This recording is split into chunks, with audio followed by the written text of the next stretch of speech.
سیدنا ابوبکر صدیق آئے، بڑا میٹھا جملہ ہے، کہنے لگے یا رسول اللہ صلی اللہ علیہ وسلم مجھے یہ بتا دیں آپ کا دوست کون ہے، آپ کا یار کون ہے؟ دیکھیں حضور کی یاری ابوبکر صدیق سے تھی دنیاوی اعتبار سے اگر بات کی جائے، لیکن یہاں پر سیدنا ابوبکر صدیق رضی اللہ تعالیٰ جو پوچھ رہے ہیں ان کے پوچھنے کا مقصد کیا تھا؟ حضور کے جواب دینے کا مقصد کمال تھا۔ کہنے لگے یا رسول اللہ آپ کا دوست کون ہے؟ حضور فرمانے لگے اے ابوبکر دنیا کے اندر میں نے کسی کو دوست نہیں بنایا، دنیا کے اندر اور آخرت میں اگر میرا کوئی دوست ہے تو میرا رب میرا دوست ہے، میں نے رب سے دوستی کی ہے۔ سیدنا ابوبکر صدیق رضی اللہ تعالیٰ تھوڑے پریشان ہوئے، میرے نبی فرمانے لگے ابوبکر اگر رب کے بعد کوئی میرا دوست ہے تو میرا ابوبکر ہے، ٹھیک ہے نا؟ اگر میں اس کے علاوہ کسی کو دوست بناتا اور اس کے بعد اگر نمبر ہے تو کس کا ہے؟ ابوبکر صدیق کا ہے۔ رب تو رب ہے نا، پھر رب کے برابر تو نہیں نا کوئی ہو سکتا، نبی بھی نہیں ہو سکتا، ہم تو رب کے برابر کوئی کسی کو کہتے نہیں۔ وہ آج کل کے بےہودہ لوگ ہیں، احمق لوگ ہیں جو مولا علی کو اللہ کے برابر کہہ دیتے ہیں، نعوذ باللہ۔ یہاں پر نبی مکرم صلی اللہ علیہ وسلم نے باب ہی بند کر دیا، میں رب کا نبی ہوں۔ اور آگے بات آپ کو بتاؤں، جب حضور کا وصال ہوا حضرت عمر فاروق رضی اللہ تعالیٰ نے تلوار ہاتھ میں پکڑ لی اور ایک چوک میں کھڑے ہو گئے، فرمانے کہ خبردار کسی نے یہ کہا کہ نعوذ باللہ حضور فوت ہو گئے، یہ محبت کی بات تھی، اگر کسی نے یہ کہا تو میں اس کا سر کاٹ دوں گا، یہ محبت کی بات تھی۔ یہاں پر داتا علی حجویری رحمۃ اللہ علیہ اس بات کو آپ لکھتے ہیں، جب عمر فاروق رضی اللہ تعالی عنہ تلوار لے کے کھڑے ہو گئے نا، تو اس وقت ایک خطبہ دیا تھا سیدنا ابوبکر صدیق رضی اللہ تعالیٰ عنہ۔ آپ نے ارشاد فرمایا تھا وما محمد الا رسول، قرآن کی آیت ہے، قد خلت من قبلہ الرسل افإن مات او قتل انقلبتم علی اعقابکم۔ مسئلہ یہ ہوا تھا کہ حضور کا وصال ہوا تو کچھ لوگ مرتد ہو گئے کہ اب حضور تو دنیا سے چلے گئے ہیں، اب ایمان کا کیا فائدہ، نعوذ باللہ۔ اور کچھ پھرنے والے تھے، ذہن کے اندر ان کے خیالات آ رہے تھے، تو حضور کے ایک سچے پکے غلام نے یہ خطبہ دیا۔ کیا خطبہ دیا؟ قرآن کی آیت سنائی، اے لوگو محمد صلی اللہ علیہ وسلم اللہ کے رسول ہے، وہ اللہ کے رسول تھے۔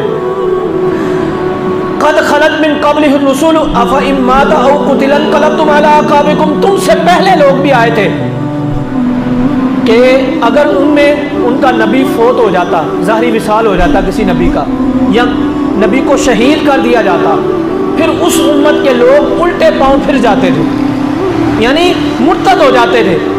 سیدنا ابوبکر صدیق رضی اللہ تعالیٰ عنہ کہنے لگے حضور آئے تھے توحید پھیلانے کے لیے، بت پرستی کو ختم کرنے کے لیے، وہ آپ نے کر دی، دین مکمل ہو چکا ہے۔ حضور اللہ کے رسول تھے، رب کے بندے تھے، ان کو موت آنی تھی، چاہے ایک لمحے کے لیے ہو، وہ میٹھی موت ہو، وہ تو آنی تھی۔ آپ کو ظاہراً موت آئی ہے، ظاہراً آپ کا وصال ہوا ہے، لیکن رب ازل سے زندہ ہے اور ازل تک زندہ رہے گا۔ ہم نے سجدہ کرنا ہے رب کی بارگاہ میں، ہم نے ماننا ہے رب کو اور کلمہ پڑھنا ہے اپنے محبوب نبی کا۔ جب یہ تقریر کی تو لوگوں کے ذہن کے اندر سکون آیا۔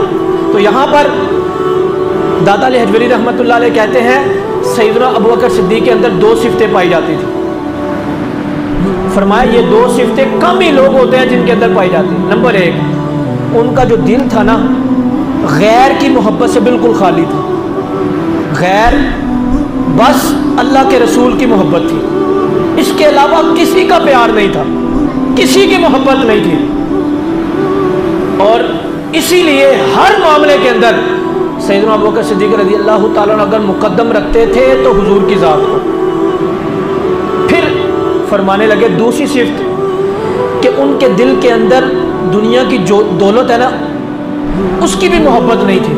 اس کی مثال آپ نے ذکر کی ہے کشف المعجوب کے اندر، آپ نے ارشاد فرمایا جب حضور نے اعلان فرمایا اپنی مال و دولت لے آؤ، اللہ کی راہ میں جنگ میں شرکت کرنی ہے، ضرورت ہے، تو سیدنا ابوبکر صدیق رضی اللہ تعالیٰ عنہ جب سامان لے کے آئے نا تو سامان حضور کے سامنے رکھا تو حضور نے پوچھا ما خلفت لعیالک، حضور نے ارشاد فرمایا اے ابو بکر اپنے خاندان والوں کے لیے، اہل و عیال کے لیے، گھر والوں کے لیے کیا چھوڑ کے آئے ہو، پیچھے کیا چھوڑا ہے؟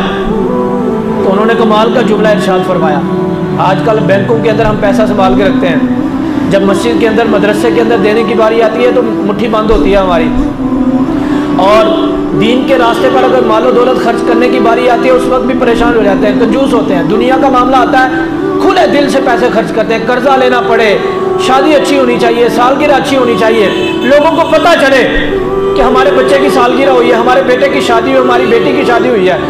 دنیا کے معاملے کے اندر، ہر معاملے کے اندر آگے بڑھ چڑھ کر معاملہ کرتے ہیں، لیکن جب دین کی باری آتی ہے تو پیچھے ہٹتے ہیں۔ حالانکہ ہمارے اسلاف کی قیادت داتا صاحب لکھتے ہیں ما خلفت لعیالک، حضور نے پوچھا اے ابو بکر اپنے گھر والوں کے لیے کیا چھوڑ کے آئے ہو؟ تو انہوں نے کمال ارشاد فرمایا فقال اللہ ورسولہ اعلم، یا رسول اللہ صلی اللہ علیہ وسلم میں اس بات کو جانتا ہوں، میں کیا چھوڑ کے آؤں، وہ یہ کہ میں اپنے گھر کے اندر اللہ اس کے رسول کو چھوڑ کے آیا ہوں۔ بس سینے کے اندر، دل کے اندر اگر کسی کا پیار ہے تو وہ اللہ کے رسول کا پیار ہے، اور میرے گھر کے اندر بھی اگر کسی کا پیار ہے اور روحانی طور پر کسی کا سایہ ہے تو وہ اللہ کے رسول کا سایہ ہے۔